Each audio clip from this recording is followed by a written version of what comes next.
Hello students, आज की video में हम एक बहुत ही मजेदार और रोमांटिक नॉवेल पढ़ने वाले हैं जिसका नाम है प्राइड एंड प्रेजुडिस, जिसको लिखा है जेन ऑस्टेन ने। BA 5th semester English literature के पेपर नंबर 2 के सिलेबस में यूनिट नंबर 5 के अंदर ये नॉवेल आपको पढ़ने के लिए रखा गया है।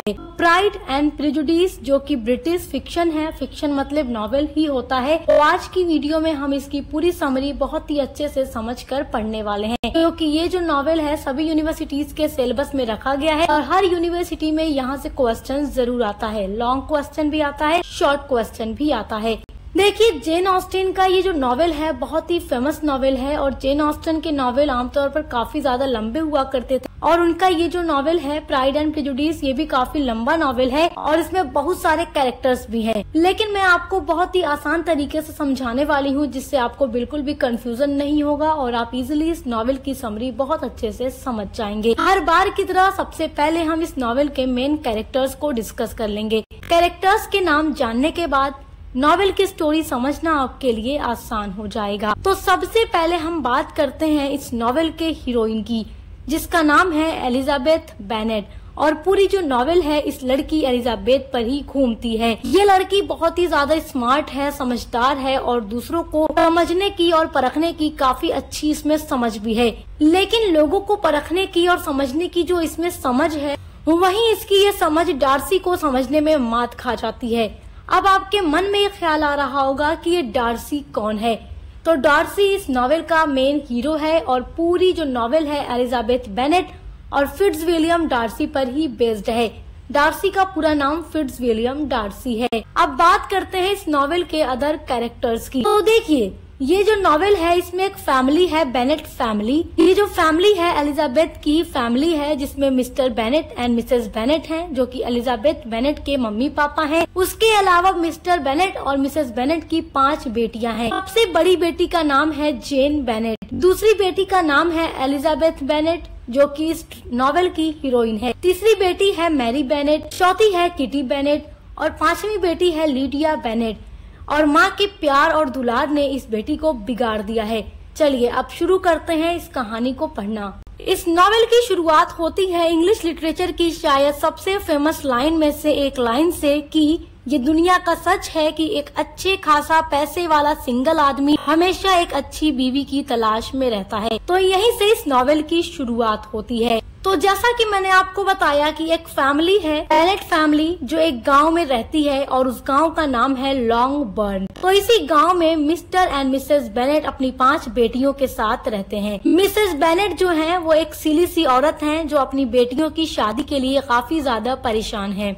देखिए, जो जेन ऑस्टेन थी उन्होंने इस नॉवेल के थ्रू उस टाइम की सोसाइटी की कंडीशन को दिखाने की कोशिश की है कि उस टाइम में क्या होता था और किस तरीके से लोग परेशान रहते थे बेटियों की शादी को लेकर के। तो जो मिसेस बेनेट हैं वो चाहती हैं कि उनकी 5 बेटियों की शादी एक अच्छे खासे अमीर परिवार में हो जाए जिससे कि इन्हें अपनी बेटियों की टेंशन खत्म हो जाए। तो अब देखिए, जिस गाँव में बेनेट फैमिली रहती है उसके कुछ दूर एक नीदरफील्ड नाम की जगह है जहाँ पर एक नई फैमिली रहने के लिए आती है और वह फैमिली बहुत ही ज्यादा रिच है। ये जो फैमिली है इसमें एक चार्ल्स बिंगले नाम का लड़का है जो अपनी 2 बहनों के साथ इस नीदरफील्ड पार्क में रहने के लिए आया है। इसकी 2 बहनें हैं जिसमें से एक का नाम है मिसेस हॉर्ट जो कि मैरिड है और दूसरी बहन का नाम है कैरोलिन जो कि अनमैरिड है। अब जब मिसेस बेनेट को ये बात पता चलती है कि नीदरफील्ड पार्क में इतना अमीर आदमी रहने के लिए आया है जो अभी तक अनमैरिड है, जिसकी शादी नहीं हुई है, तो उनके मन में ख्याल आता है कि अगर हमारी 5 बेटियों में से किसी भी बेटी को मिस्टर बिंगले पसंद कर लेते हैं तो हम अपनी बेटी की शादी मिस्टर बिंगले के साथ कर देंगे। तो जो मिसेस बेनेट हैं वो अपने हस्बैंड मिस्टर बेनेट से कहती हैं कि आप भी कोशिश कीजिए कि मिस्टर बिंगले से हमारी किसी भी एक बेटी की शादी हो जाए क्योंकि वो काफी अमीर, काफी करोड़पति लोग हैं। अब देखिए, इस स्टोरी में एक नए कैरेक्टर की एंट्री होती है जिसका नाम है फिट्जविलियम डार्सी और यही मेन कैरेक्टर है इस नॉवेल का हीरो है। अब ये जो फिट्जविलियम डार्सी है वो मिस्टर बिंगले का बेस्ट फ्रेंड है और उसके घर पर कुछ दिन रहने के लिए आया है।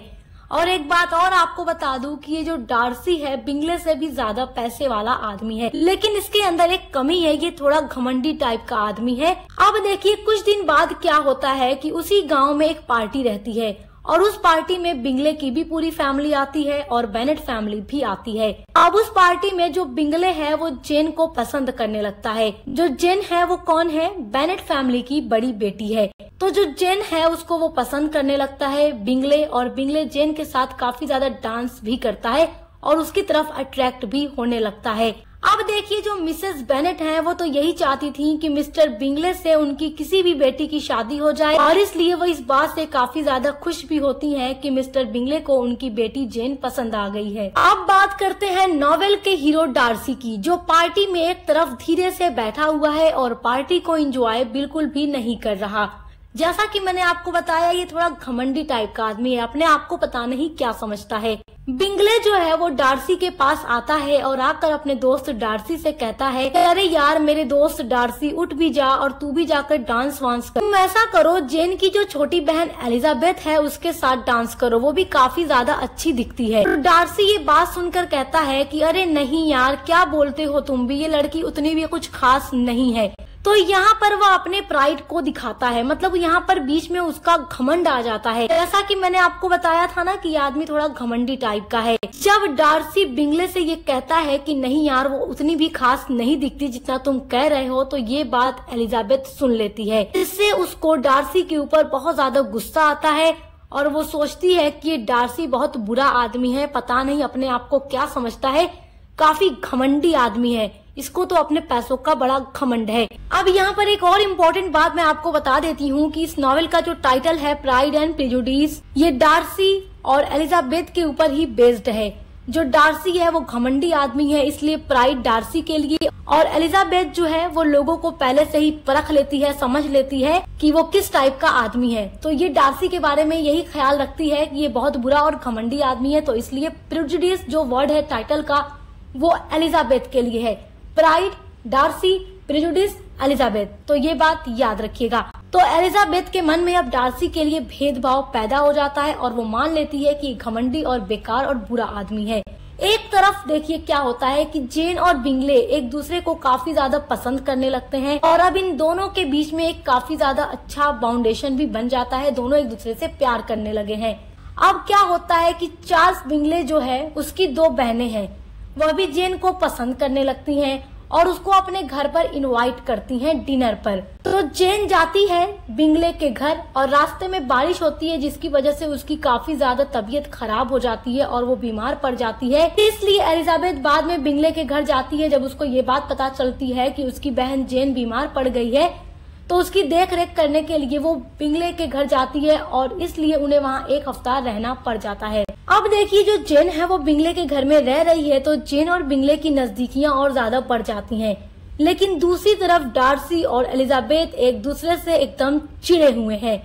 लेकिन धीरे धीरे जब डार्सी एलिजाबेथ को देखता है तो उसके साथ कुछ टाइम स्पेंड करता है तो वो उसकी तरफ अट्रैक्ट होने लगता है। और अब डार्सी सोचता है कि एलिजाबेथ एक सेंसिबल लड़की है और समझदार लड़की है। जैसा मैंने पहले सोचा था वो बिल्कुल वैसी नहीं है, ये तो सच में खूबसूरत है, लेकिन मुझे ऐसा पहले नहीं लगा था। अब यहाँ पर डार्सी को एलिजाबेथ अच्छी लगने लगी है। अब यहाँ पर ये ट्विस्ट आता है कि मिस्टर बिंगले की जो बहन है जो अनमैरिड है, कैरोलिन जिसका नाम है, वह एलिजाबेथ को बिल्कुल ज्यादा पसंद नहीं करती क्योंकि वह नहीं चाहती कि डार्सी जैसे अमीर लड़का एक मिडिल क्लास लड़की की तरफ अट्रैक्ट हो। क्योंकि वो जो कैरोलिन है वो डार्सी को पसंद करती है, इसलिए वो चाहती है कि किसी भी तरह डार्सी एलिजाबेथ से दूर रहे और उसकी तरफ अट्रैक्ट न हो। इसी वजह से वो क्या है एलिजाबेथ को पसंद नहीं करती।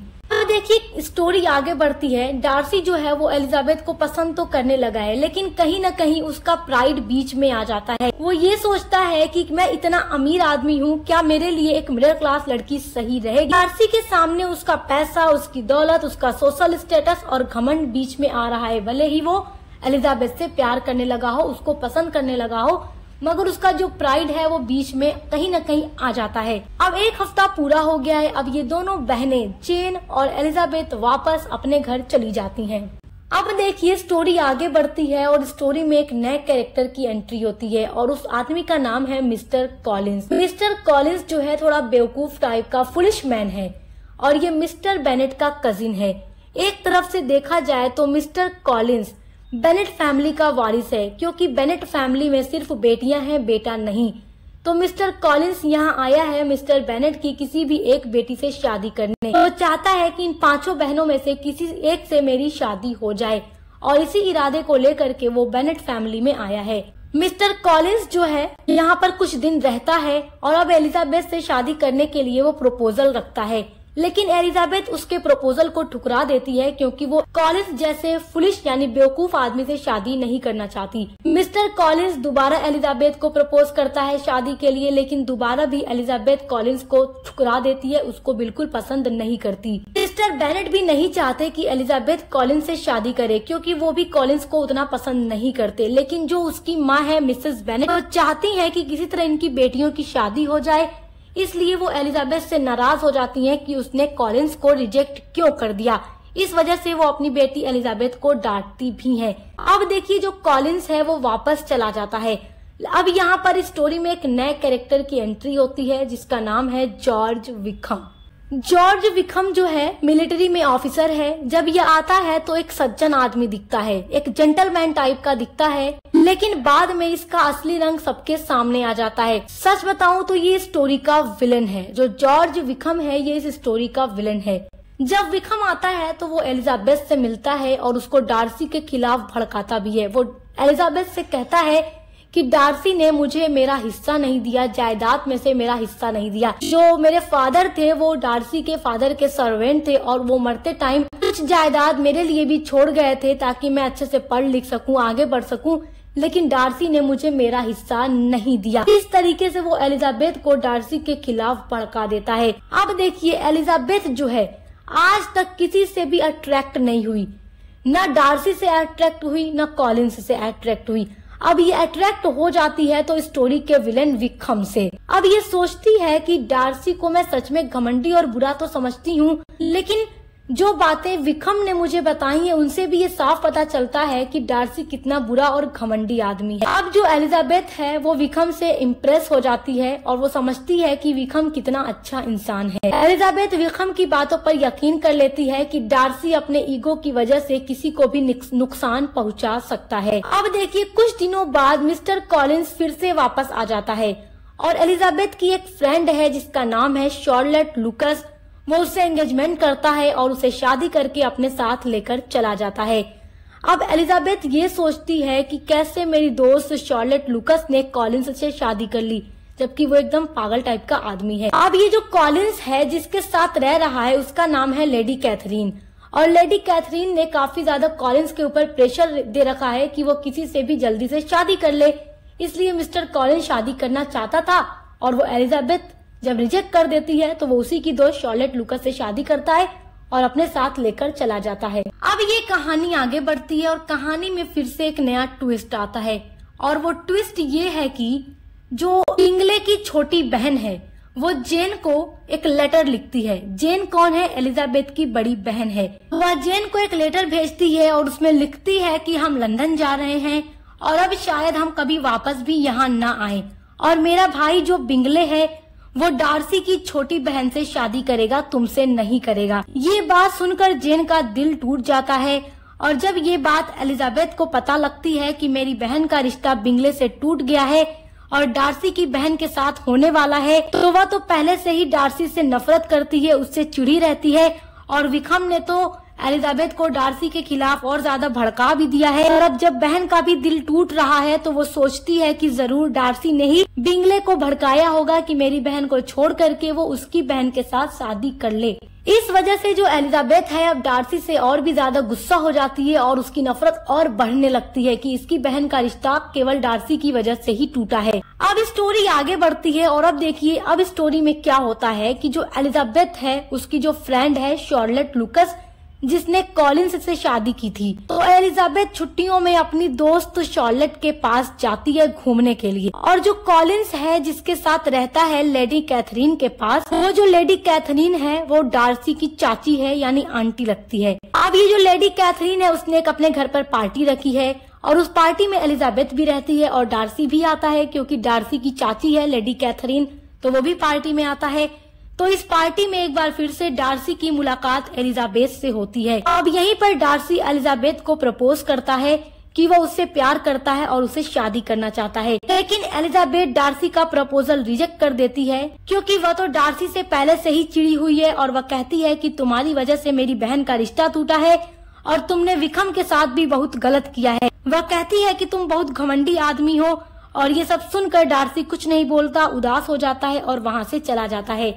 लेकिन वह जाने से पहले एलिजाबेथ को एक लेटर लिखकर देकर जाता है जिसमें डार्सी ने लिखा था कि जेन का रिश्ता मैंने नहीं तोड़ा है। क्या जेन ने कभी भी बिंगले को अपनी फीलिंग्स के बारे में बताया था? नहीं ना। और रही बात विक्रम की नौकरी की या उसकी जायदाद की, तो वो मैंने इसलिए खत्म कर दी क्योंकि वो बहुत बेकार इंसान है जिसने मेरी 15 साल की बहन जॉर्जियाना को भगाने की कोशिश की थी ताकि उसको भगाकर उसे शादी कर ले और जायदाद में हिस्सा ले सके। अब यह सब लेटर में पढ़ने के बाद डार्सी के लिए एलिजाबेथ के ख्याल बदलने लगे।